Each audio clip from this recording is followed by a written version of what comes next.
So if you think about money, money is just a means of making something happen. It's a servant. Yeah. I know for some people it becomes a master, unfortunately. But money is really a servant to make God's work happen.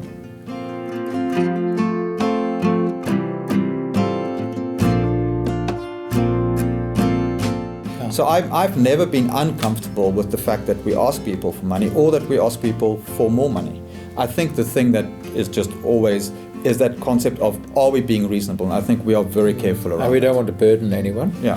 The lion's share of the way that we reinvest the money that's given to us is to really be putting that money straight back into the people who give it. I mean, that might seem a kind of a strange thing to say, but each person who supports St. James benefits from the ministry of St. James.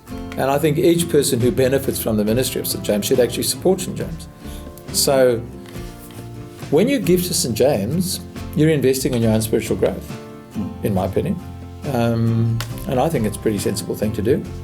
But not only in your own spiritual growth, because that would be utterly selfish just to think in those terms. You're also investing in the growth of the gospel in Cape Town. And I think any Christian person wants to see that happen. So ever since I've been treasurer here, which is I think close to 15 years, we've always made an effort to support ministry outside of St. James. Specifically, we've been involved with Kailicha. We are never haphazard in how we spend the money. It's always carefully thought through. We spend our money very much around people and the right people to be able to extend the kingdom through gospel proclamation. So I began to be more and more burdened for particularly young African students who live around the university campus, who don't have transport, can't get to a church like St. James. Who's reaching them for Christ? My name is Cameron Shabango, and I'm the pastor in charge of Red Post Church. Our vision essentially is to see people, especially young people, become fully devoted disciples of Jesus Christ, not merely followers. We've seen the Lord really do great stuff through the life of the church, and one of the big things about students, they don't have money. And so a big way is through the generosity that we've received from St. James. It allows us to really be mission focused and mission driven as we reach out to them with the gospel. And so the money is used to building up and resourcing us as we go on campus.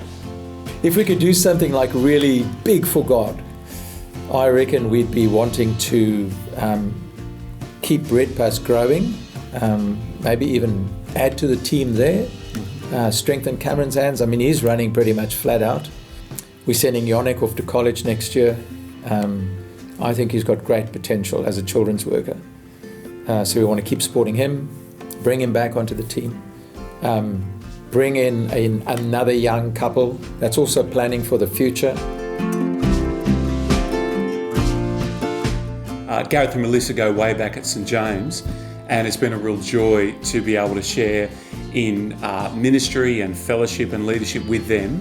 And we've been patiently waiting and asking God to be able to provide for this part of our life at St. James.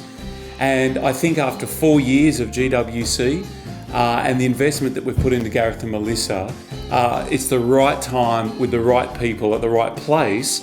And we're hoping God will do something really exciting with that.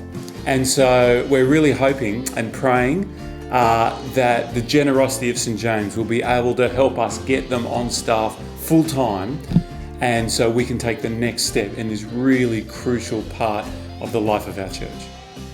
Nothing happens in the church without quality leadership, without quality preaching and teaching, without quality congregation members, and without money. So I actually have always been I've always felt a bit awkward talking about money, and I hardly ever talk about money at church. And I've realized actually that that's not right. Jesus talks a lot about money and about using money wisely for the gospel. And so I actually feel quite comfortable saying to our congregation, you should give as much as you can, and you should hold us accountable for what we do with money. We will try to be as inventive and as faithful. Perhaps I should put it the other way around. as faithful and as inventive as we can, so that in 50 years' time, St. James's influence in Cape Town and in our city will have been really impactful for Christ.